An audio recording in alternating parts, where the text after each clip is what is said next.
தியானத்துக்குள்ள எத்தனையோ வடிவங்களை பற்றி நம்ம வந்து பல்வேறுபட்ட முறைகளில் எல்லா விதத்திலையும் மக்களுக்கு புரிகிற மாதிரி எளிமையாக அதை வந்து சொல்ல நினைக்கிறோம். மக்களுக்கு என்ன புரியணும் அப்படின்னா, இந்த தியானத்துக்குள்ள பெரிய ஒரு இயல்பாக இந்த தியானம் வந்து வரும் அப்படிங்கிறத அவங்களுக்கு புரியணும். இது வந்து எப்படி ஆயிடுச்சு அப்படின்னா, இந்த ஒரு ஒரு வேலை மாதிரி ஆயிடுச்சு. நிறைய பேருக்கு ஒரு ஒர்க்கு மாதிரி ஆயிடுச்சு. ஒரு தியானம் என்பது என்னன்னா ஒரு ஃபேக்ட்ரி மாதிரி செயல்பட தொடங்கிடுச்சு. நிறைய இடங்கள்ல ஒரு ஃபேக்ட்ரி மாதிரி, நிறைய பிரான்ச்சஸ், நிறைய கம்பெனிகள் இருக்கிற மாதிரியும், அவங்கவுங்க ஒவ்வொரு குருமார்கள்ட்ட ஒரு குழுவாக இருக்கிறாங்க. நீங்கள் எத்தனை குழுவாக வேணாலும் இருங்க. தமிழ்நாட்டில் எனக்கு தெரிஞ்ச ஏறத்தாழ 100க்கும் மேற்பட்ட இந்த மாதிரி குழுவாக பிரிஞ்சு நிறைய பேர்கிட்ட போய் தியானம் கற்றுக்கிறாங்க.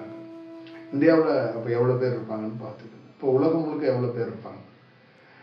இதுக்கு முன்னாடி இருந்தவங்களாம் என்ன சாதிச்சாங்க அப்படிங்கிறத நீங்கள் ஒரு லிஸ்ட் எடுத்து நீங்களே ஆய்வு பண்ணிக்கோங்க. நான் வந்து ஒன்றும் சொல்லலை. வெகு சிலர்கள் ஒரு மாற்றத்தை அடைஞ்சிருக்கிறாங்க. வெகு சிலர்கள். அந்த மாற்றமும் பெரிய உயர்ந்த செயல் வடிவம் அப்படிங்கிறதெல்லாம் தாண்டி அது வழக்கத்துக்குள்ள வெவ்வேறு மாற்றங்கள் இருக்கு. ஒரு சராசரி மனிதன் மனதோட இருக்கிறான். அந்த மனதிலிருந்து கொஞ்சம் ஆன்மாவுக்கு மாறுறது, மனமும் ஆன்மாவும் செயல்படுறது, அது ஒரு விதமான மாற்றம். இப்போ அந்த மனதும் ஆன்மாவும் செயல்படுற ஒருத்தருக்கு வந்து என்னன்னா, மனதோட இருக்கிற மனிதனுக்கு வியப்பா இருக்கும். அவரை பார்க்கும்போது ஆச்சரியமா இருக்கும். அவர் பேசுறது, அவர் சொல்லிக் கொடுக்குற தியானம், அவர் பண்ற விஷயங்கள்லாம் ஆச்சரியமா இருக்கும். அப்ப இந்த மனதும் இந்த ஆன்மாவோட இணைந்து செயல்பட்டவங்க ஏகப்பட்ட பேர் இருக்கிறாங்க. வெறும் ஆன்மாவா செயல்பட்டவங்க வெகு சிலர் பேர் இருந்தாங்க. அந்த ஆன்மாவையும் கடந்து ஜோதியா செயல்பட்டவங்க கண்ணு கட்டின தூரத்துல ஆளே கிடையாது. அதுதான் இங்க. அது வேற ஒரு பரிணாமத்துக்குள்ள இருக்கிற செயல் வடிவம். நீங்க யாரையுமே சொல்ல முடியாது. அதுக்கான செயல் வடிவம் வேற. அதை இது வந்து உருவாக்க முடியாது. இது பிரபஞ்சத்தால, இயற்கையால, அவருடைய முப்பிறப்புல அவரே தோட்டி வைத்து அந்த செயல் வடிவமா அது வர்றாங்க அப்படிங்கிறது தான் அதோடைய பொருள். அப்ப இந்த தியானத்தை வெவ்வேறு முறைகள்ல சொல்லி கொடுக்கறதோ பேசுறதோ இதை பத்தி செய்யறதெல்லாம் தாண்டி அது வந்து நடக்குமா, அது ஒர்க் ஆகுமா, அது என்ன மாதிரி போகும் அப்படிங்கிறது ஒன்று இருக்கு. இவங்க என்ன நினைச்சுக்கிறாங்கன்னா, வாழ்க்கையில நல்வழி பெறறதுக்காக நம்ம தீய பாதையில போகாம இறைவனோட பாதைக்கு போகணுங்கிறதுக்காக யார் சொல்லி கொடுத்தாலும் அது ஒரு தியானமாகவும், அது ஏதோ உயர்ந்த கலையாகவும் அதை எடுத்துக்கிட்டு இவங்க ஒரு வேலை செய்யறாங்க. நல்ல ஞாபகம் வச்சுக்கணும், எல்லா தியானமும் உயர்ந்த தியானமாகவும், எல்லா கலைகளும் உயர்ந்த கலைகளாகவும் எல்லா காலகட்டத்திலையும் இல்லை. அதை நீங்க ஞாபகம் வச்சுக்கணும். அப்படின்னா எல்லா தியானமும் உயர்ந்த தியானமா இருந்தா ஒரு பெரிய பிரபஞ்சத்துல ஒரு பெரிய ஞானிகள் அவதரிச்சு வர்றதுக்கான வாய்ப்புகள் இல்லாம போயிடும், தேவையும் படாது. அப்ப எல்லாத்துக்குள்ளேயும் நல்லா ஒரு பெரிய பெரிய ஞானிக்கே என்ன சவால் இருக்குன்னா, ஒரு காலகட்டத்துக்குள்ள வேலை செய்யணும் அப்படிங்கிறது தான் நம்ம சொல்லியிருக்கிறோம். அந்த காலகட்டம் கடந்து போச்சுன்னா அவராலே வேலை செய்ய முடியாது. இங்க தோற்றி வைக்கப்பட்டிருக்கிற எத்தனையோ கலைகள் இருந்தாலும் ஒவ்வொருத்தருக்கும் ஒரு கால வரையறை இருக்கு. அந்த கால வரையறையில தான் செயல்பட முடியும்.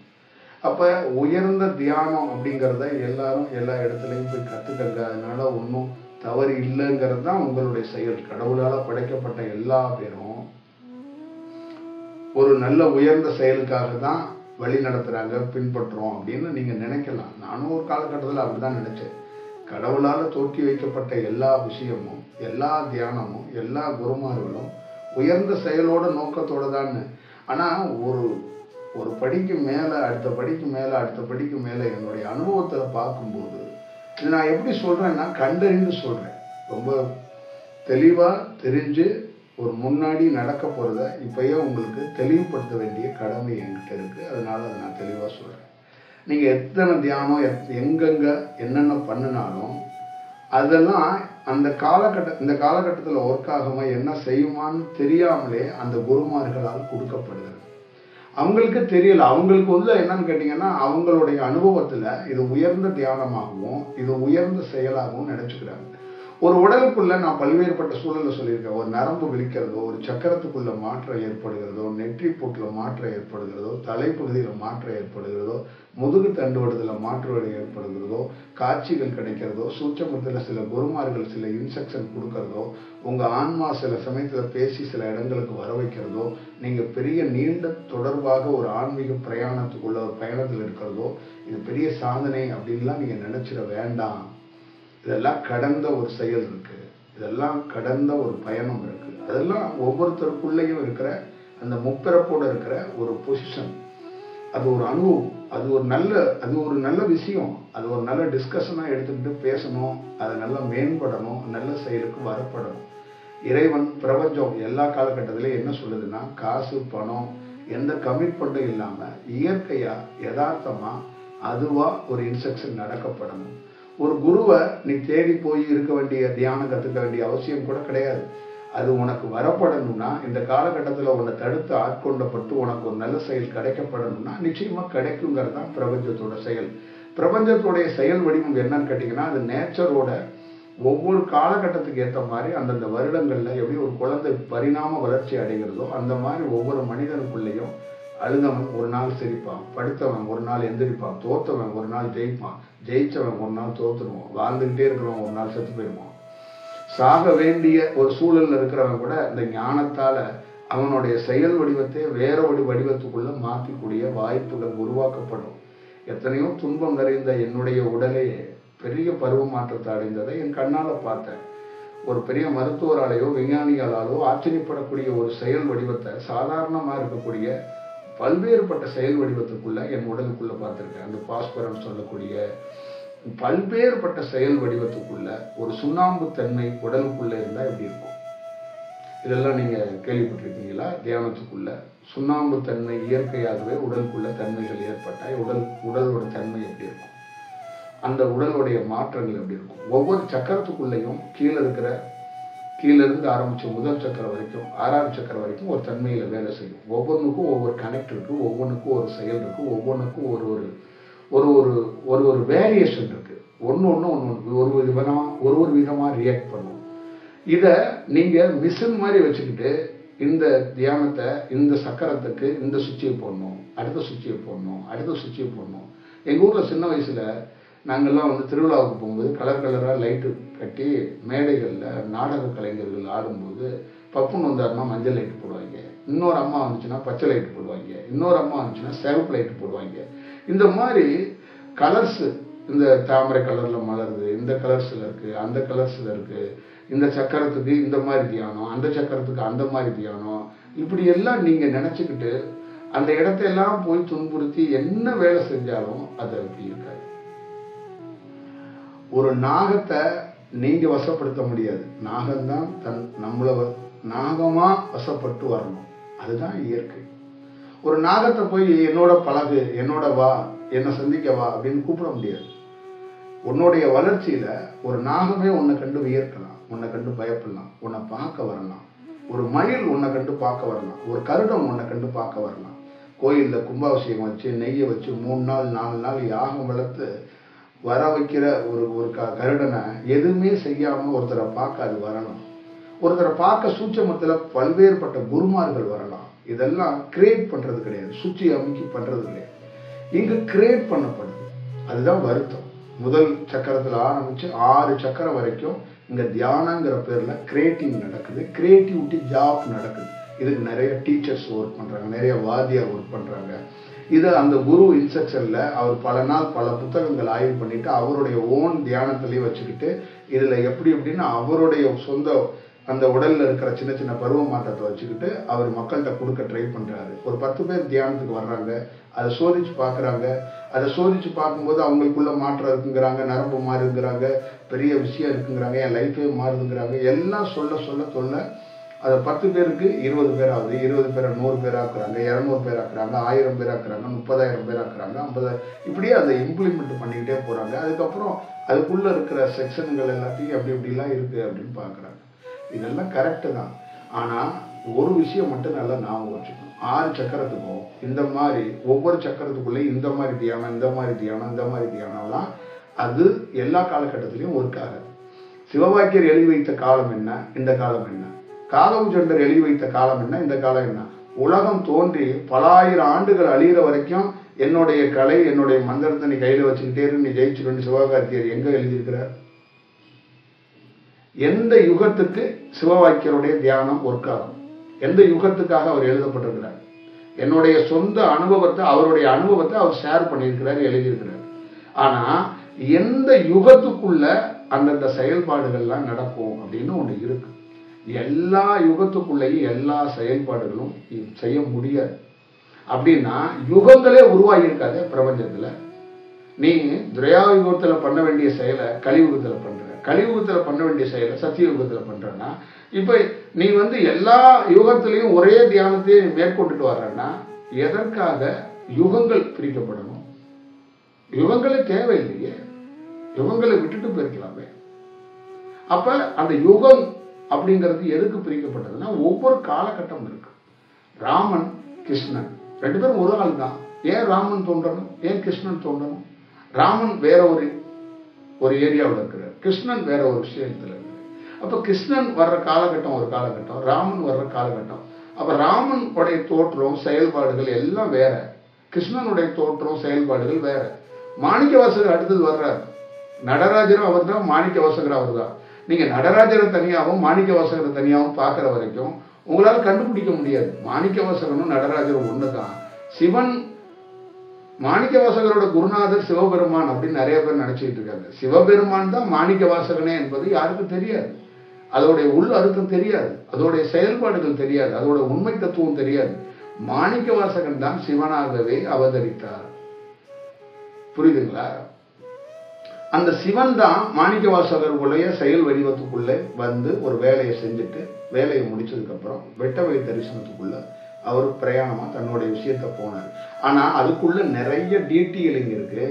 அவர் பிறந்தாரா, அவர் ஒரு தாய் தந்தைக்கு பிறந்தாரா, அவர் என்ன மாதிரி சூழல்லாம் உங்கள்கிட்ட விவாதிக்க முடியாது. இதெல்லாம் விவாதிக்கிற இடம் ஒரு களம் இருக்கு, அங்க விவாதிக்கணும். இதுக்குள்ள நிறைய ரகசியங்கள் இருக்கு. இந்த ரகசியங்களை நம்ம பேச முடியாத ஒரு சூழலுக்குள்ள நாம நிற்கிறோம். அப்ப நீங்க நல்லா பாத்துக்கங்க, ராமன், கிருஷ்ணன், மாணிக்கவாசகர், இந்த 3 பேருக்கும் 3 வேரியேஷன் இருக்கு. 3 பேருக்குள்ளேயும் 3 வெவ்வேறு காலகட்டங்கள் இருக்கு, வெவ்வேறு தருணத்துல இருக்கு. அவங்க வெவ்வேறு விஷயங்களை சொல்ல நினைக்கிறாங்க. அப்ப நீங்க அது புரிஞ்சு ஒரு செயலுக்குள்ளேயும் வெவ்வேறு விஷயங்கள் இருக்கு. அப்ப 6 சக்கரங்களுக்குள்ள இருக்கிறதுனா 6 தன்மைகள். அப்ப ஒரு சக்கரத்தையும் நம்ம என்ன சொல்றோம்னா ஒவ்வொரு ரிஷி என்று சொல்றோம். அதற்குள்ள வெவ்வேறு தன்மைகள் இருக்கு, வெவ்வேறு செயல்பாடுகள் இருக்கு. அப்ப அவ்வளவு பெரிய செயல்பாடுகளை தீர்மானிக்கிற இடம் ஒரு தொப்புள் கொடி இருக்கிற அந்த இடத்துக்குள்ள மனிதனுடைய பிறப்பை தீர்மானிக்கப்படுகிறது. ஆனா மனிதனுடைய அவதாரத்தை, மனிதனுடைய தோற்றத்தை தோற்றி வைக்கிற இடம் நெற்றியா இருக்கு. இங்க தீர்மானிக்கப்படுகிறது, நெற்றியில உருவாக்கப்படுகிறது. அப்ப எவ்வளவு பெரிய செயல் வடிவம் இருக்குங்கிறத புரிஞ்சுக்கணும். இப்ப நாம நம்மளுடைய அனுபவத்துல இருக்கிறது தான் தியானமா கொடுக்கிறோம். வேற எந்த புக்லையும் மேற்கோள் காட்டியோ வேற எந்த தியானத்தையும் மாடிஃபிகேஷன் பண்ணியோ கொடுக்கல. ஆனா அதுக்குள்ள ஒரே ஒரு கிளாரிட்டியா புரிஞ்சுக்கணும். மற்ற செயலுக்கும் நமக்குள்ள என்னன்னா ஒவ்வொரு நிமிஷமும் இன்ஸ்ட்ரக்ஷனாக பிரபஞ்சத்திலிருந்து என்ன கொடுக்கப்படுகிறதோ அதை வச்சுதான் நம்ம இன்ஸ்ட்ரக்ஷன் கொடுக்குறோம். நீங்க நல்லா ஞாபகம் வச்சுக்கோங்க, ஒரு ஸ்டெப் நான் தவறா பண்ணா கூட எனக்குள்ள இருக்கிற அந்த உள் செயல் என்ன பண்ணுதுன்னா அது சரி செய்யறதுக்கான வாய்ப்பை உருவாக்கி உடனே சரி செய்யும். இந்த மாதிரி என் வாழ்க்கைக்குள்ள தவறு நடந்துடக்கூடாதுங்கிறதுக்கு ஒவ்வொரு இடத்துக்குள்ளேயும் இந்த சூழத்துக்குள்ள இந்த உடலை மனித உடலுக்குள்ள இருக்கிறோம். மனித உடலுக்குள்ள ஒரு சக்தி இருக்கு, செயல்படுது. அது எந்த இடத்துக்குள்ளேயும் தவறாக ஒரு செயல்பாடுக்குள்ள போயிடக்கூடாதுன்னு ஒவ்வொரு இடங்களுக்குள்ளேயும் ஒரு செயல்பாட்டை அது கவனிச்சு அது செயல்படுது. அப்போ ஒரு தியானத்தை கொடுக்கும்போது சாதாரண ஒரு பப்ளிக் மக்களுக்கு எவ்வளவு ஆர்வம் இருக்கும். ஒரு கடவுளை அடையணும்னு யாருக்குன்னா ஆர்வம் இருக்காது, சித்தராகணும்னு யாருக்கு தான் ஒரு ஆர்வம் இருக்காது, ஒரு ஞான பாதைக்குள்ள போகணும்னு யாருக்கு தான் ஆர்வம் இருக்காது. ஒரு இன்ட்ரெஸ்டிங்கான நம்ம பேசுறத எத்தனையோ பேர் கேட்கறாங்க, அவங்களுக்குள்ள ஒரு விஷயம் இருக்கு. அப்ப இந்த விஷயம்லாம் நமக்கு கிடைச்சா எப்படி இருக்கும், நம்ம மாறினா எப்படி இருக்கும், நமக்கு இந்த மாதிரி வாழ்க்கையில நடந்தா எப்படி இருக்கும் அப்படிங்கும் போது அவங்க வாழ்க்கையில ஒரு தியானம் கிடைக்குது. அவங்க வாழ்க்கைக்குள்ள சில குறிப்புகள் நடக்கும்போது அவங்க என்ன பண்றாங்கன்னா அவங்க படித்த புத்தகத்தையோ பல காணொளிகளை செக் பண்றாங்க. நம்மளுக்கு மட்டும் கிடையாது, அவங்க யூடியூப்ல நிறைய வீடியோக்களை பார்க்குறாங்க. எனக்கு யாரெல்லாம் என்ன வீடியோ பார்க்குறாங்கன்னு எனக்கும் தெரியும். அவங்க எல்லா வீடியோக்குள்ளேயும் ஒரு அலைவரிசை இருக்கு. நம்மளோட வீடியோக்குள்ள ஒரு அலைவரிசை இருக்கு, மற்ற வீடியோக்குள்ளேயும் ஒரு அலைவரிசை இருக்கு. அப்ப எல்லாத்தையும் வச்சு ஒப்பிடுறாங்க. அவங்களுடைய நோக்கம் என்ன இருக்கு, அவங்களோட தேடுதல் என்னவா இருக்கு அப்படின்னா, வீடியோ பார்க்குற அத்தனை பேருக்கும் என்னவா இருக்கு அப்படின்னு கேட்டீங்கன்னா, அவங்க மாற்றம் அடைந்திருக்கிறத உறுதி பண்ணிக்கிறதுக்கு பார்க்குறாங்க. அண்ணன்னே நாளை சந்தோஷப்படுத்திக்கிறதுக்கு பார்க்குறாங்க. தன்னை என்கேஜியா வச்சுக்கிறதுக்காக ட்ரை பண்றாங்க. ஒவ்வொரு ஆணும் சரி, ஒவ்வொரு பெண்ணும் சரி, தியானம் என்பது, இறைவன் என்பது தன்னை மறக்கிறது. நமக்கு அவனுக்கு ஒரு அனுபவம் நடக்கிறது அவனுக்கே தெரியாம அது அப்படியே நடந்துகிட்டே இருக்கும். புரியுதுங்களா? ஒரு தள்ளாடி வயதுல ஒரு பெரியவர் வர்றாரு. திடீர்னு ஒருத்தர் வந்து அவர் கையை பிடிச்சு அந்த பக்கம் கொண்டு விடுறாரு. திரும்பி பார்த்தா அந்த பெரியவர் அந்த கையை பிடிச்சு விட்டவர் அங்க இல்லை. என்னன்னு பார்த்தா அதுதான் ஒரு அனுபவம். இங்க எப்படி இருக்குன்னா, கையை பிடிச்சு விடுவோம்ல, இந்த சபரிமலையில முடியாதவனை 4 பேர் டோலியில தூக்கிட்டு போவாங்கல்ல, அந்த மாதிரி டோலியில தூக்கி கொண்டு போய் அந்த பக்கம் விட்டுட்டு இது ஒரு அனுபவம்னு சொன்னா இதை எப்படி நான் நம்புவேன்? பேரிடர் காலத்துல கைத்த கட்டி ஒருத்தர் ஆத்துல மிதந்துட்டு இருக்கிற தூக்கிட்டு வந்துட்டா இது அனுபவம்னு நான் நம்ப மாட்டேனே. இது பேர் அனுபவம் கிடையாது. அனுபவம் இப்படி கிடையாது. கயிறு இருக்கக்கூடாது, மனிதன் இருக்கக்கூடாது. ஆத்துல ஒருத்தர் நீஞ்சிட்டு இருக்கவன காப்பாற்றப்படணும். அது நதி காப்பாத்துதா, கரை காப்பாத்துதா, வானம் காப்பாத்துதா, எவன் காப்பாத்துறான்னு தெரியாது. அதுதான் அனுபவம். அப்படிதான் எங்களுக்கு நிகழ்ந்துச்சு. அங்க கயிறு இல்ல, அங்க ப்ரொபஷனல் இல்ல, அங்க சிவவாக்கியர் இல்ல, அங்க காவு சொண்டர் இல்ல, அங்க ஓசோ இல்ல, அங்க ஈசா யோகா இல்ல, அங்க வாழ்க வளமுடன் இல்ல, அங்க இந்த தியானம் இந்த தியானம் எந்த தியானத்துக்குள்ளேயும் நமக்கு ஒரு இன்ஸ்பிரேஷனை, நமக்கு ஒரு செயல் வடிவமா ஒரு கயிறை அதை பிடிச்சிக்கிட்டு ஏறி வரல. நமக்கு ஏறி வர்ற கயிறு எதா இருந்துச்சுன்னா சூட்சமத்துல அதுவா நிகழ்ந்துச்சு. அப்ப கிரியேட் பண்ணா அது என்ன ஆகும்னா அது கிரியேட்டிவிட்டி தியானமா தான் இருக்கும். புரியுதுங்களா? ஒரு பேஸ்ட் கம்பெனில பெரிய மீட்டிங் இருக்கும்போது அந்த பேஸ்ட் கம்பெனியோட லாபத்துக்காக என்ன வேலை பார்த்தாங்கன்னா, அந்த ஹோல்ஸ் வந்து கொஞ்சம் பெருசா இருக்கு, சின்னது பண்ணுங்க அப்படின்னு ஒருத்தர் ஐடியா கொடுத்துட்டே இருந்தாரு. அப்போ அவர் சொன்னாரு, சின்னது பண்ணா அது பெருசா இருக்காது, கொஞ்சம் பெருசு பண்ணா வீட்டில் இருக்கிற குழந்தைங்கலாம் ஆர்வத்தில் அமுக்குனா சர்வசர்னு வெளியில வந்துடும். அப்ப ஒரு மாதத்துக்கு 3-4 பேஸ்ட் பாக்கெட் வாங்க வேண்டிய ஒரு சூழல் உருவாகுன்னு இப்படி ஒருத்தர் ஐடியா கொடுத்தாரு. அதை ஓகே பண்ணாங்க. இப்ப இந்த மாதிரி தியானத்தை இப்படி செய்யறது அப்படி செய்யறது அப்படி என்றெல்லாம் உருவாக்கி கொள்ள முடியாது.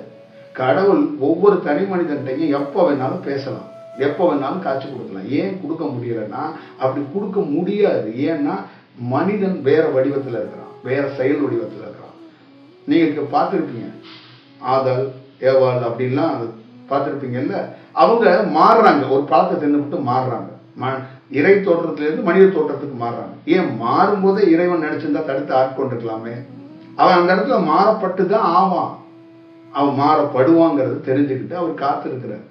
அப்ப ஒரு நாள் அந்த மாறப்பட்டான்ல, அவன் என்ன பண்ணான், மீண்டும் இறைவன் ஆகிறதுக்கு ட்ரை பண்ணான். அது மனித குலத்துல கடைசி நிமிஷம் வரைக்கும் ஒவ்வொரு மனிதனும் மனிதனா இருக்கிறவன் இறையா ட்ரை பண்றது.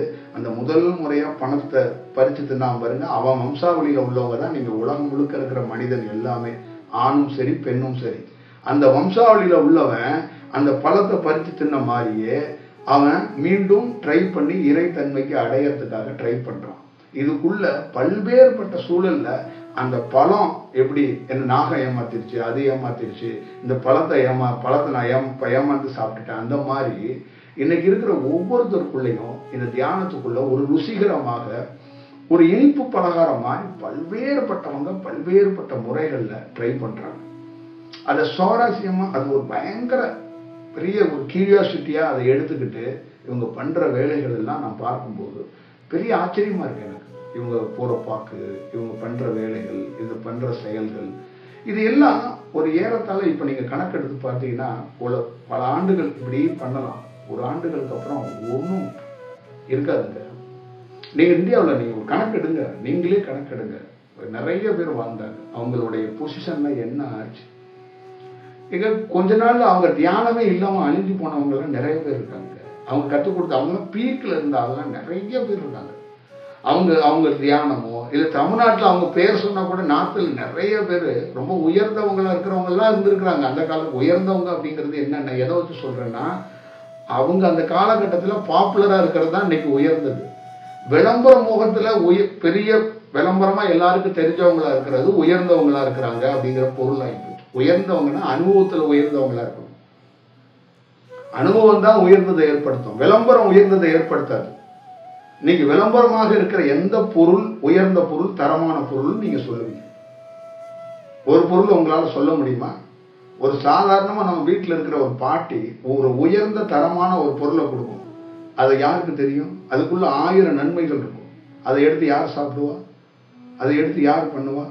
ஆனா தரமற்ற ஒரு பொருளை ஒரு கடையில ஒரு 10 லைட்டை போட்டு வச்சா அதை வாங்குறதுக்கு கீழே நிக்கிறதுக்கு ஆள் இருக்கு.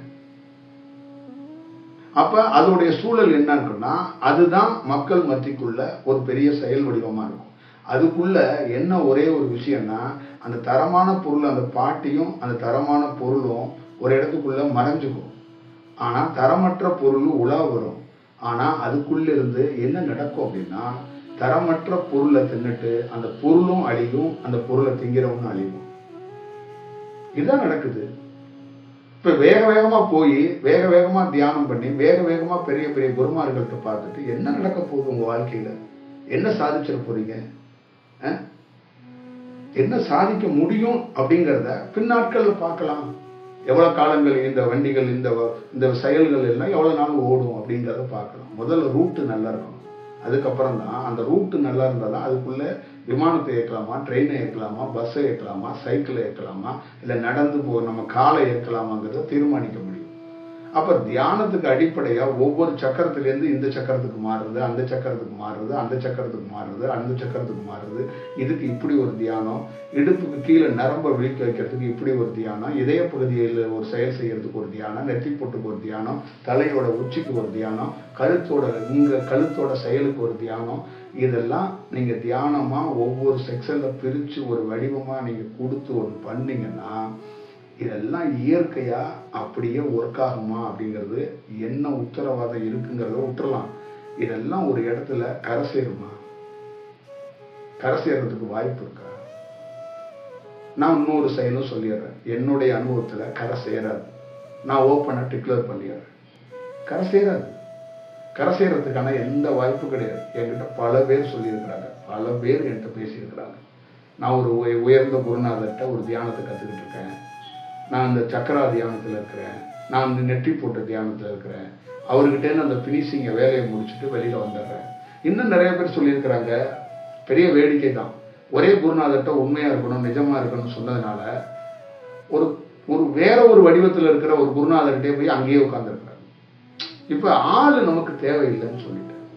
பிரபஞ்சம் நம்மளை அனுப்புனது, நான் ஒரு அனுபவத்திலேருந்து நான் பேசுறதெல்லாம் எதுக்குன்னா, எல்லாரும் வரணும், எல்லாரும் இந்த தியானத்தை நம்ம சொல்றதை ஏதாவது கற்றுக்கணும், கேட்கணும் அப்படிங்கிறதெல்லாம் தாண்டி இதுக்குள்ள ஹைலைட் என்ன இருக்குன்னா, ஒரு மனிதன் பிறக்கப்படுகிறான், ஒரு மனிதன் இறக்கப்படுவான். ஆனா அந்த பிறப்புக்கும் இறப்புக்கும் நடுவுல ஒரு வாழ்க்கை இருக்கு. அந்த வாழ்க்கையை சரியா எடுத்துட்டு போறானா இல்லையா? இதுதான் வேணும். அவனுக்கும் எனக்கு எந்த தொடர்பு இருக்கக்கூடாது, அவனுக்கு எனக்கும் எந்த கான்டாக்ட் கூட இருக்கக்கூடாது. கான்டாக்ட் வேண்டாம், உன் கான்டாக்ட் எனக்கு வேண்டாம். ஆனா அந்த வாழ்க்கையை தோத்துறாது, அந்த வாழ்க்கையை தொலைச்சிடாது. அது மட்டும்தான் வேணும். அந்த நடுவுல வாழ்ற வாழ்க்கைய நீ வீணடிச்சிட. அது ரொம்ப முக்கியம். தாய் தந்தை எப்பயும் சொல்லுவாங்க, காலம் போயிடுச்சுன்னா திரும்பாது, வயசு போயிடுச்சுன்னா ஒன்றும் பண்ண முடியாது. 25 வயசுல செய்ய வேண்டிய வேலையை 60 வயசுல செய்ய முடியாது. அப்ப ஒரு உடலை நடுவுல, பிறப்புக்கு இறப்புக்கு நடுவுல இருக்கிற ஒரு உடலை எந்த ரூபத்துல வேணாலும் இறைவனால படைக்கப்பட்ட எந்த ஊர்ல சிவபெருமான் படத்தை ஒட்டி வச்சிருந்தாவோ, அகத்தியர் படத்தை ஒட்டி வச்சிருந்தாவோ, போகன் படத்தை ஒட்டி வச்சிருந்தாவோ, அதுல ஒரு தியானம் கொடுக்கப்பட்டா அது தியானம் உயர்ந்த தியானம்னு யார் சொன்னா? சிவபெருமான், அகத்தியர், போகர் என்பது எந்த உருவமும் யாருக்குமே தெரியாது இந்த உலகத்துல. அது தெரியுமா? இவங்களுக்கெல்லாம் உருவமே கிடையாது. இவங்களுக்கெல்லாம் உருவம் அது ஒரு வடிவத்துல உருவாக்கப்பட்டிருக்கு, அது ஒரு ஐடியாவுக்காக பண்ணப்பட்டிருக்கு. யாருக்கும் உருவம் தெரிந்தவர் யாருமே கிடையாது. யார் யாருடைய உருவத்தை பார்த்தா? இப்ப நான் பார்க்கிற எத்தனையோ என்னுடைய அனுபவத்துல எந்த உருவமா யாரையும் நான் பார்க்கவே இல்லையே. ஒரு உருவத்துக்குள்ள இன்னொருத்தர் அட்டாச் ஆகி வேணா ஒரு செயல் வடிவம் செஞ்சிருக்கிறாங்களே ஒழிய அவங்க ஒரு அலைவரிசையாவோ காற்றாவோ தான் வர்றாங்க. அப்ப நீங்க இந்த தியானம் அந்த தியானம்னு குறிப்பிட்டு நான் சொல்லலை. என்னுடைய தியானமா இருந்தா கூட அது என்னுடைய தியானங்கிறது ஒண்ணும் இல்லைங்க. இது தியானங்கிறது பொதுவா வெட்ட வெளியில பிரபஞ்சத்தால உயர்ந்த சக்தியால கிடைக்கப்படுறது. எனக்கு மனிதனாக இருக்கும்போது எதுவுமே தெரியாது. நான் பாட்டில் கிராமங்களில் சுற்றி தெரிஞ்ச வாழ்க்கையில் பல்வேறுபட்ட துன்பங்களையும் துயரங்களையும் சந்தித்த போது இந்த தியானம் எனக்கு ஒரு நம்பிக்கை ஏற்பட்டுருச்சு. மனிதர்கள்ட்டேருந்து நான் காப்பாற்றப்பட்டேன். கொடுமைகள்லேருந்து, இந்த கண்ணீர் துளிகள்லேருந்து காப்பாற்றப்பட்டேன். எனக்கு ஒரு நம்பிக்கை இருந்துச்சு, நான் வாழ்வேன், நான் நிச்சயமாக நிற்க முடியும் அப்படிங்கிற அந்த மாற்றத்தை உருவாக்குறதுக்கு வாய்ப்பு உருவானுச்சு. அப்போ அந்த மனித தன்மையிலேருந்து நான் விடுபட்டிருக்கும் போது அந்த சக்திகள் நல்ல நல்ல செயல் வடிவத்தை என்னுடைய முற்றிலும் இருக்கிற வாழ்க்கையோடைய செயல் எல்லாத்தையும் மாற்றி வேற வடிவத்தில் கொடுத்துச்சு. அப்போ எனக்குள்ளேருந்து உள்ளேருந்து இருக்கிற அந்த செயல் வடிவம் எல்லாமே எந்தெந்த காலகட்டத்துக்குள்ள என்னென்ன செயல், காலத்தை எப்படி கணக்கெடுக்கிறது, என்ன செயல் அப்படின்லாம் எனக்கு கற்றுக் கொடுக்க எனக்கு அதுக்கு ஒரு விஷயமா இருந்ததுனால இதை புது வழியில் இதை கொடுக்கறதுக்கான வாய்ப்பை உருவாக்கி அது கொடுத்துச்சு. அதோடைய நோக்கம், அதோடைய செயல் என்னன்னா, எந்த எதிர்பார்ப்பும் இல்லாமல் எந்த பொருளையும் மீண்டும் ஒரு பொருளை கொடுத்து இன்னொரு பொருளை வாங்காம இந்த செயலை தெளிச்சு கொடுத்துட்டு போயிட்டே இருக்கணும். ஒரு விதைய எப்படி தூவணுமோ அந்த மாதிரி அதை கொடுத்துட்டு போய்கிட்டே இருக்கணும் மக்கள்கிட்ட. அப்ப அதை ரொம்ப தெளிவா கொடுக்கப்படணும். அப்படிங்கிற போது அதை சுத்தி மக்கள் இவ்வளோ பெரிய வடிவத்துக்குள்ள, இவ்வளோ பெரிய இதுக்குள்ள இருந்தா அது எவ்வளவு பெரிய சவாலா இருக்கும். அப்ப அவங்க பாதிப்பு அடைஞ்சுக்கிட்டு என்னை தேடி வரலன்னாலும் பரவாயில்ல, இந்த சக்கராவிலேருந்து அந்த சக்கராவுக்கு தியானம் பண்ணிக்கிட்டு, இதய போட்டில் தியானம் பண்ணிக்கிட்டு, நெற்றி போட்டில் தியானம் பண்ணிக்கிட்டு, ஏதோ ஒரு யூடியூப் சேனல்ல குண்டலினி சக்தின்னு போட்டா அதை பார்த்து பல்வேறுபட்ட தியானங்களை தனக்குள்ளே ஒரு தியானத்தை பண்ணிக்கிட்டு, தனக்குள்ளே ஏற்பட்ட அந்த அனுபவத்தையும் அதையும் ஒப்பிட்டு பார்த்துக்கிட்டு, தானாவே ஒரு பிம்பத்துல, ஒரு சிரிப்புல நம்ம ஏதோ ஒரு நல்ல அனுபவத்துல இருக்கிறோம் இந்த மாதிரி விஷயம் சொல்லிக்கிட்டு பல்வேறுபட்ட அந்த யூடியூப் சேனல் தான் இன்னைக்கு. யூடியூப் இன்னைக்கு பல பேருடைய வாழ்க்கையில குருநாதரா மாறிடுச்சு. பல பேர் இன்னைக்கு குருநாதர் உபதேசம் கொடுக்கறத தாண்டி இப்ப யூடியூப் தான் உபதேசம் கொடுக்குற மாதிரி ஒரு சூழல் வந்துருச்சு. ஒரு சூழல்ல வேற வழி இல்லாத இது ஏதாவது கிடைக்கப்பட்ட ஆகணுங்கிறதுக்காக நம்ம நிர்பந்தத்துல தான் நம்ம உட்கார்ந்துருக்கோம். இது ரொம்ப விரும்பி நேசிச்சு இந்த இடத்துல நம்ம உட்காரலாம். ஆனா மற்றவங்களுக்கு எல்லாருக்குள்ளேயும் அந்த அந்த அந்த ஒரு கியூரியாசிட்டி அதிகமாகி அவங்க எல்லா விஷயத்தையும் பார்க்க தொடங்கிட்டாங்க. அப்ப அந்த மாதிரி அவங்க ஏதாவது ஒரு துன்பத்துக்குள்ள, ஒரு உடலுக்குள்ள பருவமாற்றம் ஆகி உடலுக்குள்ள ஒரு ஒரு ஒரு விஷயம் ஆனோம்னா அவங்க குருமார்களோ அவங்க தியானத்துக்கு போற இடத்துல அதை பத்தி விளக்கம் கொடுக்க மாட்டாங்க. அவங்க நேரடியா நம்மளை பார்க்க வரும்போது எனக்கு விளக்கம் கொடுங்குறாங்க. எனக்கு எவ்வளோ மனசுக்கு எவ்வளோ கஷ்டமா இருக்கும் தெரியுங்களா அவங்கள பார்க்கும்போது. நான் முதல் வீடியோவிலேருந்து இந்த வரைக்கும் பேசிக்கிட்டு இருக்கிறதே மக்கள்கிட்ட, தியானங்கிறது பொத்தாம் பொதுவாக பண்ணாதீங்க. குருங்கிறது எல்லாம் குரு கிடையாது, எல்லாம் செயல் கிடையாது. எல்லாத்துக்குள்ளேயும் சில செயல்கள் இருக்கு, சில செயல்பாடுகள் இருக்கு, சில வேரியேஷன் இருக்கு, சில பிரிவினைகள் இருக்கு, சில அது ஒரு உள் வாங்குதல்ல ரொம்ப புரிதலோட தெளிவாக தெரிஞ்சுக்கணும். இந்த பிரபஞ்சத்தோட படைப்புல பல்வேறுபட்ட ரகசியங்கள் இருக்கு, பல்வேறுபட்ட அதிசயங்கள் இருக்கு, பல்வேறுபட்ட புரிதலை ஏற்படுத்தி கொள்ள வேண்டிய சூழல் இருக்கு. எமோஷன்ல நான் 100 நாள்ல இந்த தியானத்துல உயர்ந்தவன் ஆயிடுவேன் அப்படின்லாம் வந்தேன்னா என்னால ஒண்ணும் பண்ண முடியாது. அந்த மாதிரி சவால்லாம் இதுல விட முடியாது. இதுல சவால்லாம் கிடையாது. அது இயல்பா அது நடக்கப்படும். எனக்கு தியானத்துல நான் சாதிச்சேன் அப்படின்னு சொல்ல முடியாதுங்க. அது கட்டாயம் சொல்ல முடியாது, நிச்சயமா கிடையாது. நான் எதுவும் சாதிச்சேன்னா நிச்சயமா சாதிக்கல. இது சாதிக்கணும் அப்படிங்கிறதோட இது இயற்கை என்ன மாதிரி ஒரு ஃபார்முலாவுக்கு மாற்றினுச்சு. இந்த நேச்சர்லேருந்து, பிரபஞ்சத்திலேருந்து அது மாற்றப்பட்டுச்சு. அதுதான் அதுக்கு காரணமா இருந்துச்சு. நான் அதுக்கு காரணமா இல்லை. நான் அதுக்கு எந்த செயல் வடிவத்திலையும் இல்லை. என்னுடைய உடலை முழுவதுமாக அதுகிட்ட கொடுத்தங்க. அவ்வளவுதான். என்கிட்ட இருந்து இருக்கிற சொத்து எதுவும் கிடையாது. உள்ள இருக்கிற உயிரும் இந்த உடலும் தான் இருக்கு. இதை ரெண்டையும் தூக்கி அவர்கிட்ட கொடுத்தேன். யாருமே உருவம் தெரியாது. அந்த நம்பிக்கையோட ஒரு வேலை இருக்கும்போது உடல்ல பருவமாற்றம் அடைஞ்சு, அப்ப அந்த பருவமாற்றம் அடையும் போது நம்ம செய்யற சில தவறுகள்னா பயிற்சி காலத்துல செய்யும் போது அது உள் உணர்வுகளாக உணர்த்தி அந்த தவறுகளை சரி செஞ்சு அது ஒரு நெறிப்படுத்தி அது ஒரு சரியான ஒரு போக்குக்கு எடுத்துட்டு வந்துச்சு. சில காலகட்டத்தில் சில டயத்துல எல்லாம் ஒரு நல்ல உயர்ந்த தியானம் வந்துட்டு இருக்கும்போது நான் ஸ்டாப்பா பேச வேண்டிய ஒரு சூழல் யார்ட்டையாவது பார்த்து பேசிக்கிட்டு இருப்பேன். அப்ப எல்லாம் அது சத்தம் போட்டு இந்த காலகட்டம் பேசுற காலகட்டம் இல்ல, மௌனமா இருக்கிற காலகட்டம், மௌனமா இருக்க வச்சு. அப்போ மௌனமா சில மணி நேரங்கள் நான் இருக்க வேண்டிய சூழ்நிலைகள்லாம் இருக்கப்பட்டவெல்லாம் இருந்திருக்கிறேன். அப்ப என்னை ரொம்ப துல்லியமாக அது வழி நடத்துச்சு. இப்ப இருக்கிற அத்தனை பேத்துக்குள்ளேயும் உங்களுக்கு அந்த வழிகாட்டுதல் வேணும், அந்த செயல் வடிவம் வேணும். இன்னொரு பெரிய விஷயம் நான் மட்டும் ஓப்பனா சொல்லிடுறேன். எனக்கு இந்த மக்களுக்கு வழிகாட்டணும், இந்த மக்களுக்கு சொல்லணும் அப்படிங்கிற எப்பயுமே அந்த காலகட்டத்திலேருந்து இந்த காலகட்டம் வரைக்கும் அப்படிலாம் எனக்கு ஒரு இன்ட்ரெஸ்ட்லாம் கிடையாதுங்க. நான் எதுவும் உங்கள்கிட்ட நான் மிகைப்படுத்தி சொல்லிடக்கூடாது. எனக்கு அப்படிலாம் ஒரு ஒரு அதெல்லாம் இல்லை எனக்கு. இது அதோடைய செயல்பாடு, இந்த பிரபஞ்சத்தோடைய திட்டம், பிரபஞ்சத்துடைய செயல்பாடு, பிரபஞ்சத்துடைய நோக்கம். என்னுடைய செயல்பாடுகள்னா நம்மளா அப்படியே இருந்துட்டு போயிடணும் அப்படிங்கிறது தான் நமக்குள்ள இருந்துச்சு.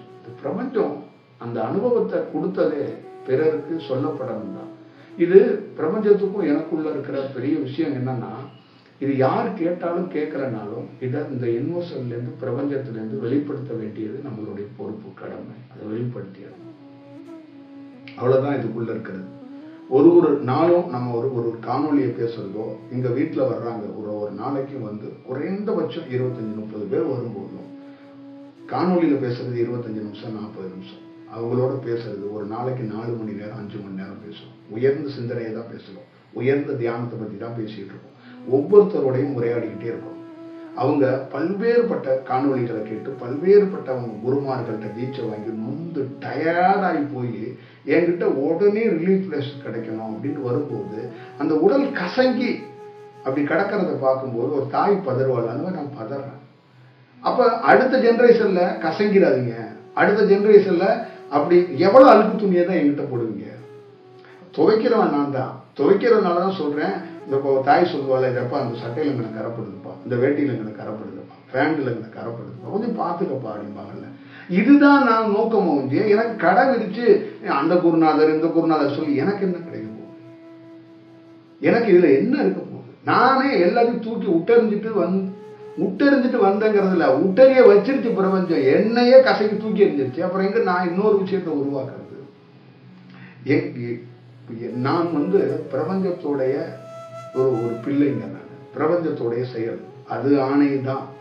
என்னுடைய ஆணை, என்னுடைய செக்ஷன், என்னுடைய செயல், என்னுடைய திட்டம், என்னுடைய தியானம், என்னுடைய போக்கு, என்னுடைய பயணம், என்னுடைய வீடு, இது மாதிரி எதுவுமே என்கிட்ட கிடையாது.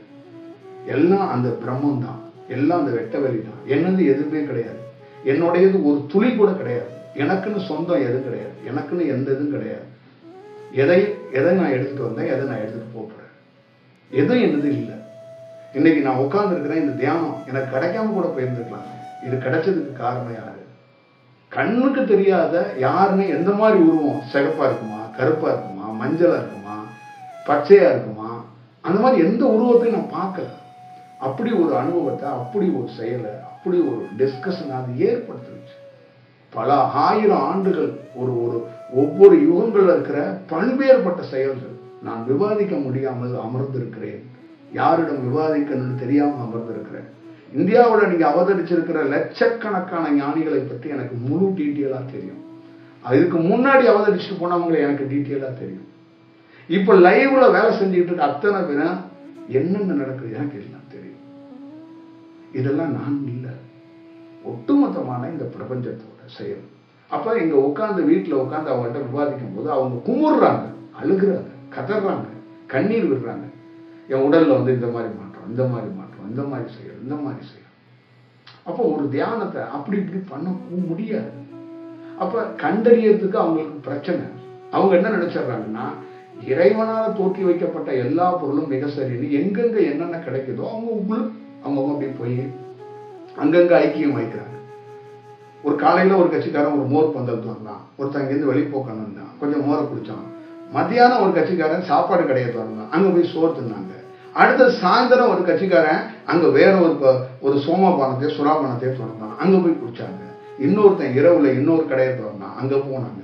இந்த மாதிரி போயிட்டு கடைசியா ஒரு இடத்துல உட்கார்ந்து இருக்கும்போது நான் உட்கார்ந்துருக்கிறேன். அங்கேருந்து வயிறு வலிக்குது, கண் வலிக்குது, காது வலிக்குது, மயக்கம் வருது. என்ன பண்ணலாம், நீங்க ஏதாவது ஒன்று பண்ணுங்களே அப்படின்னா நான் என்ன பண்றது? ஒரு மோர் எடுக்கிறதுக்கு மருந்து எடுக்கிறதா, இல்ல மத்தியானம் சோறு தின்னதுக்கு மருந்து எடுக்கிறதா, சோமாபானம் தின்னதுக்கு மருந்து எடுக்கிறதா, ஒருத்தனுக்கு 6, 7 மருந்து எடுக்கிறதா, எப்படி அவனை சரி செய்யறதுக்கான வாய்ப்பை உருவாக்குறது? இத நம்ம சொல்றோம். ஒரு விஷயம் நல்லா ஞாபகம் வச்சுக்கோங்க.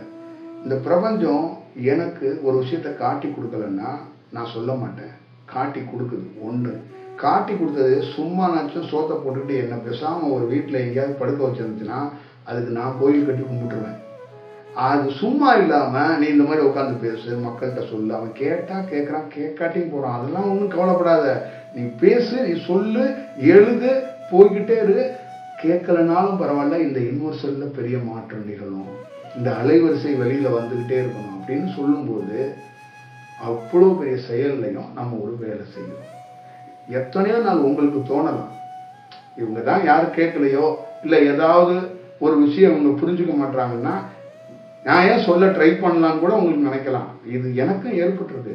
ஏன் நம்ம சொல்ல ட்ரை பண்ணணும், இதெல்லாம் குறைப்போம் அப்படின்லாம் நான் பல நாள் திங்க் பண்ணி கூட இந்த பிரபஞ்ச பேர் செயல் என்னன்னா கப்பு சுப்பு ஆக்கிரும். நம்மளெல்லாம் அப்படியே புளிஞ்சு சாரா எடுத்துரும். அது என்ன ஆணையோ அது ஆணைக்கு இணங்க ஒன்றும் பண்ண முடியாதுங்க. ஏய் உடலை தூக்கி எறிஞ்சிட்டு வா அப்படின்னா போயிட்டே இருக்கணும், அவ்வளோதான். அதான் சொல்றேன்னே, இந்த உலகத்திலே சுப்ரீம் பவர், சுப்ரீம் தலைவன் யாருன்னா பிரம்மன் தான். ஒன்றும் பண்ண முடியாது. இந்த நொடி ஒன்றை கலை அப்படின்னா அந்த உடலை கரைக்கணும். இந்த உடலை அப்படி தூக்கி டமாலிசம் பண்ணிட்டு வந்துக்கிட்டே இருக்க வேண்டியதான். இங்கேருந்து கன்னியாகுமரி போடாமல் போய்கிட்டே இருக்கணும். காரை, பஸ்ஸோ, நடந்தோ, எதுலன்னா தான் கூட போடானா போகணும், அவ்வளோதான். நம்மளோட வேலை அப்படிதான். தமிழ்நாடு முழுக்க அப்படிதான். இந்த நிமிஷம் வரைக்கும் இப்படிதான் வேலை. இந்த யூடியூப் சேனல்லாம் இழுத்து முடிவு ஓடி போயிடுறோம்னா ஓடி போயிடுவோம். அது செய்ய சொல்றதுனால தான் செய்ய சொல்றோம். அது சொல்லுது, மக்கள்கிட்ட தெளிவுபடுத்து. எல்லாமே ஒரே மாதிரி தியானம் இல்லை. இங்க பிரசன்ட்ல இருக்கிற எல்லா குருவாலையும், எல்லா செயலாலையும், எல்லா நேரத்திலையும் எல்லா விஷயத்தையும் கொடுத்துட முடியாது. அப்போ உடலை வீணடிச்சிட வேண்டாம். என்ன மாதிரி ஒரு ஆளை பிரபஞ்சம் அமுச்சு வச்சிருக்கு, இன்னும் நிறைய பேர் அமுச்சு வைக்கலாம். ஆனா இந்த மாதிரி நல்ல தருணத்துல உங்க உடலை கெடுத்துக்கிட்டீங்கன்னா, நல்ல குரு இருந்தும் உங்க உடல் சரியா இல்லைன்னா தியானம் தான் வராது, அவ்வளவுதான்.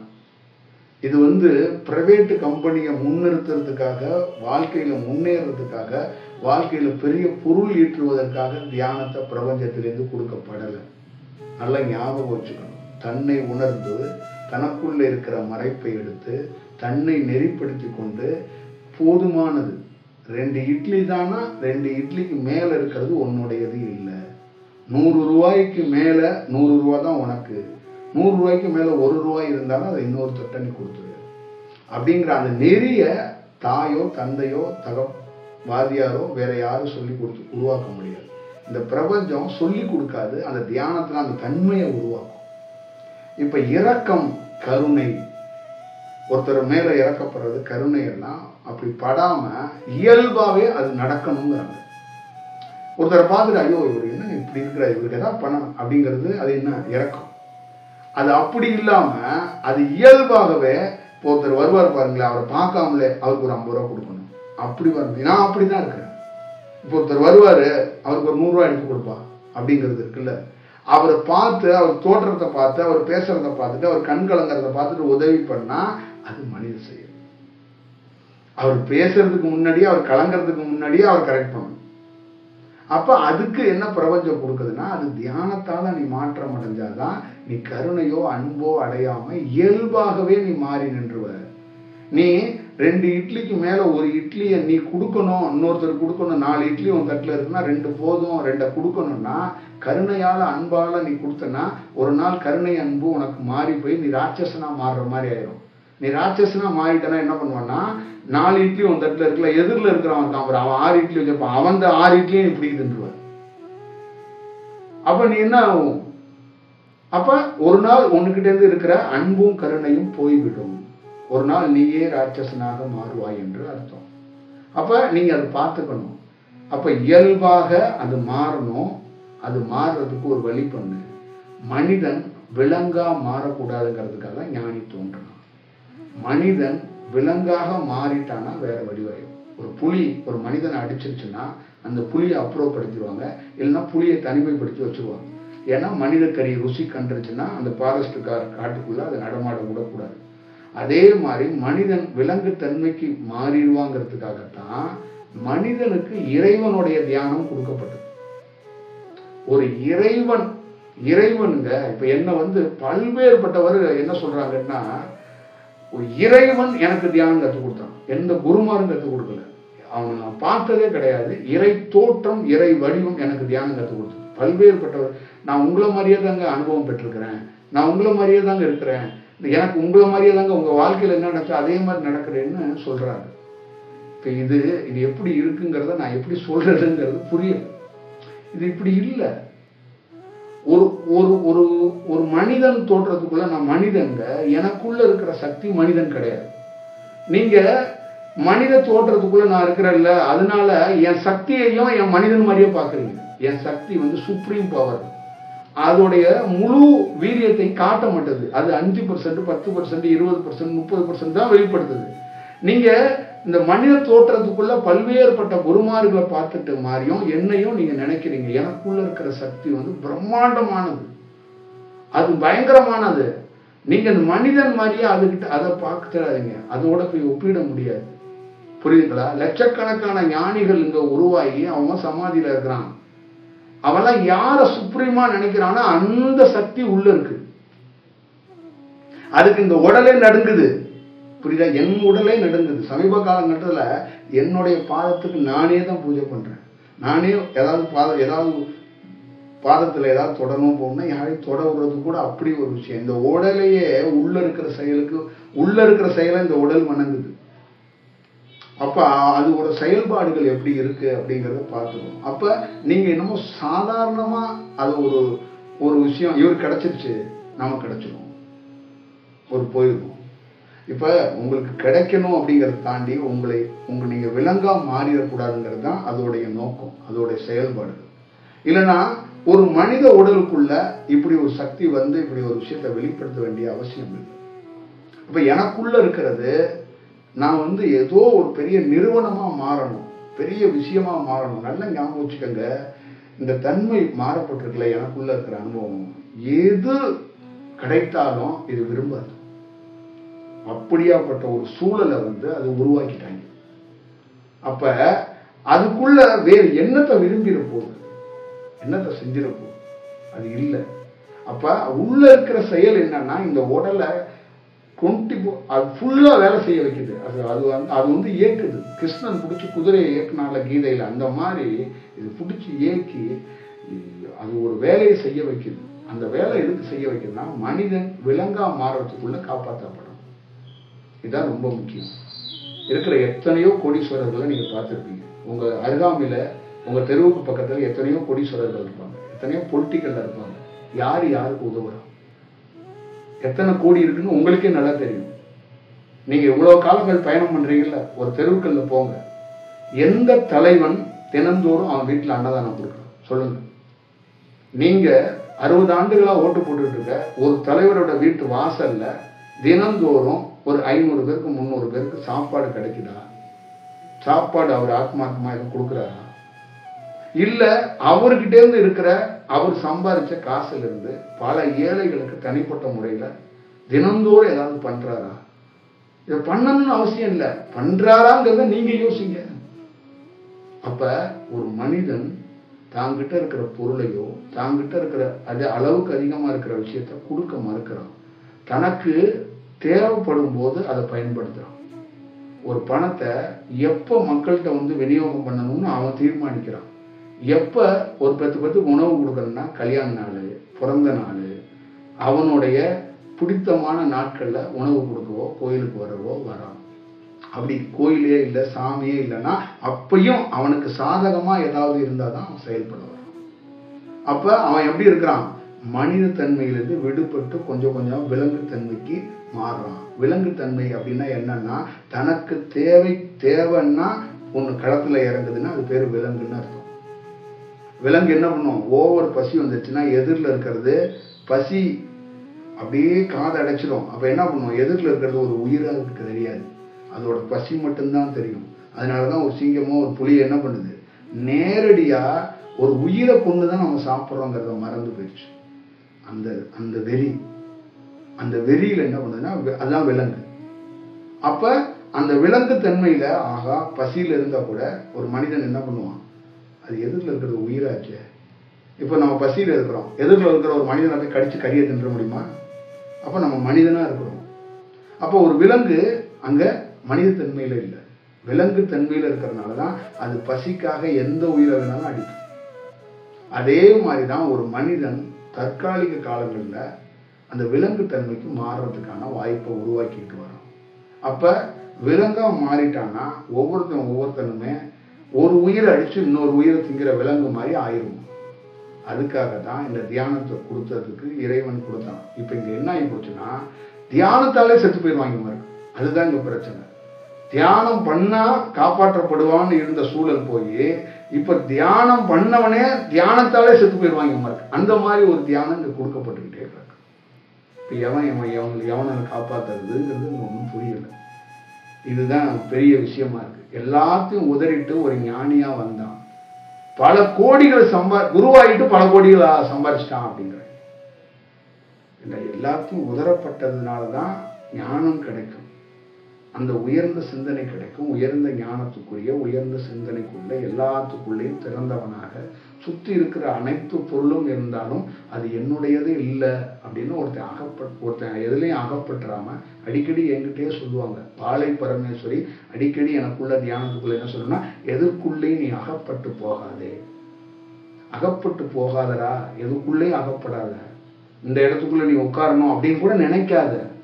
நான் பல மலைகள் தொடர்களுக்கு போயிருக்கேன், ரிஷிகேஷ் போயிருக்கேன், காசு போயிருக்கேன், எத்தனையோ தொடர்களில் போய் இங்கே நமக்கு ஒரு வாய்ப்பு கிடைச்சி இங்கே உட்கார்ந்து இருந்தோம்னா எப்படி இருந்திருக்கும், அந்த பிரபஞ்ச அனுமதி அப்படிலாம். அப்படி வாயை எடுக்கும் போதே எனக்கு அடுத்த நிமிஷம் வாழை பரமேஸ்வரி வந்து அகப்பட்டு போகாத, நீ ஏன் அகப்படாத. மலை தொடர்களையும் நதிகளையும் பார்த்துட்டு இந்த இடத்துக்குள்ள பல பேர் இருக்கலாம், அவங்களுக்கு அனுமதி கொடுக்கவே இல்லை. நீங்க பல நகரங்கள்ல நான் போயிருக்கும் போது, ரிஷிகேஷோ திருவண்ணாமலையோ எத்தனையோ நகரங்களுக்கு போகும்போது ஆயிரக்கணக்கான ஆசிரமங்கள் இருக்கும். என்கிட்ட வாழை பரமேஸ்வரி சொன்னது, ஒருத்தனுக்கும் முன் அனுமதி பெறாமலே வந்து ஆசிரமம் கட்டி கொண்டு அங்க பல உபதேசங்களை அவங்களே செஞ்சுக்கிட்டு இருக்காங்க. அவங்க யாருக்கிட்ட முன் அனுமதி வாங்கினாங்க? வாங்க வேண்டியவன் பிரம்மன், மேல இருக்கிற பிரம்மத்துக்கிட்டனா அனுமதி வாங்கணும். அனுமதி வாங்காம எனக்கு அவனுக்கே ஒரு அனுமதி எங்கேருந்து கிடைச்சுன்னா அவனுடைய மனம், அவனுடைய ஆன்மா, இது ரெண்டும் கலந்து பேசும்போது இது அனுமதி கொடுத்துட்டு தான் அவன் நினைச்சிடறான். அப்ப நான் அந்த மாதிரி முயற்சி எடுக்கும்போது எனக்கு வாழை பரமேஸ்வரி உள்ள என்ன சொல்றான்னா, அகப்படாதே, அவன் உட்கார்ந்துருக்கிற கதை வேற, அது சிக்கிக்காத, நீ போடா நீ அப்படிங்க. அப்ப எப்படி இருக்கும் பாருங்க. அப்ப அந்த இடத்துல வாழை பரமேஸ்வரி எனக்கு தோன்றவில்லை, எனக்கு அந்த மாதிரி பிரபஞ்சத்திலே இன்ஸ்ட்ரக்ஷன் கிடைக்கலன்னா நானும் எங்கேயாவது ஒரு மலைத்தொடர்கள்ல ஒரு கட்டடத்தை கட்டி வச்சுட்டு கும்மியடி பெண்ணே கும்மியடி அப்படின்னு பாடிக்கிட்டு தான் இருந்திருப்பேன். நிச்சயமா ஏதாவது ஒரு உலண்ட தியானத்தை கொடுத்துட்டு உலண்ட விஷயத்தை கொடுத்துட்டு நானும் பக்தி மார்க்கத்துல நானும் ஒரு தியானம் கொடுக்கிறேன், நானும் ஒரு சக்கரத்தில் இருந்து நீங்க தியானத்தில் முன்னேறுங்கள், புதிய விடிகளை காண வாருங்கள், புதுசாக தோன்றிவிட்டார், நான் தான் உலகத்தை காப்பாற்ற வந்தவன், நான் இல்லை என்றால் இந்த உலகம் அழிந்துவிடும், தயவு செய்து வந்து விடுங்கள் அப்படின்னு நானும் ஏதாவது யூடியூப் சேனல்ல 10 பேர் அலுவலவனையா பிடிச்சி போட்டு அதை எடிட் பண்ணி போட்டு உங்களை பார்க்க வச்சிருப்பேன். ஆனா அங்க ஒரு விஷயம், தனிப்பட்ட முறையில இந்த பிரபஞ்சம் ஒருத்தர வழி நடத்தணும், அதுதான் ரொம்ப முக்கியம். என்கிட்ட இருந்து தியானம் கிடைக்கிறது முக்கியம் இல்லை. என்கிட்ட இருந்து என்ன விஷயம்னா, நீ போப்பா அப்படின்னு நான் சொல்றேன், நான் போப்பான்னு சொல்லியிருக்கிறதே உபதேசம் தான். நீ போ, அங்க நான் வரமாட்டேன்ப்பா, பிரபஞ்சம் வரும். இதுதான் எனக்கும் அந்த பிரபஞ்சத்துக்கும் இருக்கிற உறவு. போப்பாங்கிறது உபதேசம், நீ போப்பா அந்த வழியில அப்படின்னா நீ அந்த பாதையிலே போ, சவாலா சொல்றேன், அந்த பாதையிலே போ. உனக்கு சிங்கம் கடிக்க வருதுன்னா அப்ப சிங்கம் கடிக்க வர 10 நிமிஷத்துக்கு முன்னாடி பிரபஞ்சம் உன்கிட்ட பேசும். ஏன்னா என்னை வளர்த்தவன் பிரபஞ்சம், எனக்கு கொடுத்தவன் அவன், அவன் எல்லாம் கொடுக்கல, மேல இருந்து கொடுத்தான். அவன் என்கிட்ட என்ன சொல்றான், மக்களை விலங்கு தன்மைக்கு மாறிடாம நல்வழி காட்ட ஒரு பாதை காட்டு, அந்த பாதையில வரட்டும். நீ ஒன்னும் தியானம் கற்றுக் கொடுக்க மாட்டான், ஆனா நான் பார்த்துக்கிறேன். பாதைக்கு மட்டும் நீ அனுப்பு, பாதைக்கு அனுப்ப வேண்டியதுதான் என்னோட வேலை, மற்றதெல்லாம் அவனோட வேலை. அதுதான் நம்ம போராடுறோம், வேற ஒன்றும் கிடையாது, வேற எந்த செயலும் கிடையாது. வேற எந்த செயலையும் நானே நினைச்சா கூட இந்த பிரபஞ்சம் எடுக்க கூடாது. என் கைக்கு ஒரு லாடம் கட்டியும், என் வாய்க்கு ஒரு லாடம் கட்டியும், காலுக்கு ஒரு லாடம் கட்டியும். புரியுதுங்களா? எங்களுக்கெல்லாம் பனிஷ்மெண்ட் கொடுக்கறதுக்கு கோர்ட்டு, போலீஸு, அரசியல்வாதி, பொதுமக்கள் கிடையாது. பிரபஞ்சம் எனக்கு தண்டனை கொடுக்கக்கூடிய சுப்ரீம் பவர், நீதிபதி, தலைவன், கடவுள் அப்படின்னா அவங்க தான். எங்களுக்கு அவங்க தான். ஒவ்வொரு வினாடியும் தவறு செஞ்ச தண்டனையும் அது கொடுக்கப்படும். அந்த வினாடி அதுதான் தர்மத்தால சத்தியத்தால வழி நடத்தப்படுது அப்படிங்கிறதுக்கு அதுதான் நிஜம். சும்மா ஏனா தானான்னு சொல்லிக்கிட்டு நம்ம பெரிய குருநாதர்னு சொல்லிக்கிட்டு கிருஷ்ணன் வெண்ணெயை திருடி தின்ன மாதிரி நம்ம ஒன்று அப்படியே சாப்பிட்டுக்கிட்டு அப்படியே ஆஹா ஓகோன்னா எல்லாம் இருக்க முடியாது. அப்படிலாம் இல்லைங்கண்ணா, உங்கள்கிட்ட நிஜத்தை நான் சொல்றேன், அப்படிலாம் கிடையாது. நீங்கள் புரிந்து தெளிவடைந்து வாழ்க்கையில தியானம் பழகிற ஒவ்வொருத்தருக்குள்ளேயும் புது அத்தியாயத்தை தொடங்குங்க, புது பயணத்தை தொடங்குங்க. தயவு செய்து இந்த போகி பண்டிகைகளை கொண்டு பழைய குப்பைகளை எரிக்கிற மாதிரி உங்க பழைய இதெல்லாம் கொண்டு போய் எரிச்சுட்டு ஒரு புது வாழ்க்கையை தொடங்குறதுக்கு தயாராகுங்க. இது ஒரு புது அத்தியாயத்துக்குள்ள உங்க உடலை தயவு செய்து கெடுத்துறாதீங்க. எந்த நாட்டில் இருந்தாலும் எந்த ஊர்ல இருந்தாலும் எங்க இருந்தாலும் உங்களை நீங்க பாதுகாப்பா ஒரு நல்ல வழியில, இந்த பிறப்புக்கு இறப்புக்கு நடுவுல ஒரு வாழ்க்கை இருக்கு. அது உங்களை என்ன வேணாலும் கொடுக்கும். அதை எதிர்பார்க்காம அந்த நடுவுல இருக்கிற வாழ்க்கைய மிஸ் பண்ணாம அதை பிரயாணம் பண்ணுங்க, அதை பார்த்துக்கங்க. அதுதான் என்னுடைய அனுபவத்திலேருந்து சொல்றேன். இந்த மாதிரி ஒரு விஷயத்தையும் நான் சொல்லிக்கிட்டு தான் இருக்கிறேன். நீங்க இந்த காதுல கேட்டு இந்த காதுல விட்டுறீங்க. அதனால எனக்கும் ஒன்றும் இல்லை, எனக்கும் ஒரு ஆயுள் காலம் இருக்கு, எனக்குன்னு ஒரு டைமிங் இருக்கு. அதுக்கப்புறம் முடிஞ்சு போயிடும். அதுக்கப்புறம் நாம பறந்து ஓடி போயிடுவோம். அதுக்கப்புறம் நீங்க திருப்பியும் இந்த பழைய செயலுக்குள்ள சிக்கி உங்க உடலை கெடுத்து நீங்க வேற மாதிரி போயிடாதீங்கிறத சொல்ல வேண்டியது, சொல்ல வைக்கிறது இந்த பிரபஞ்சம். சொல்லிட்டேன். வாய்ப்பு கிடைச்சா நேரடியாகவோ இல்லைன்னா காணொளி மூலியமா சந்திப்போம்.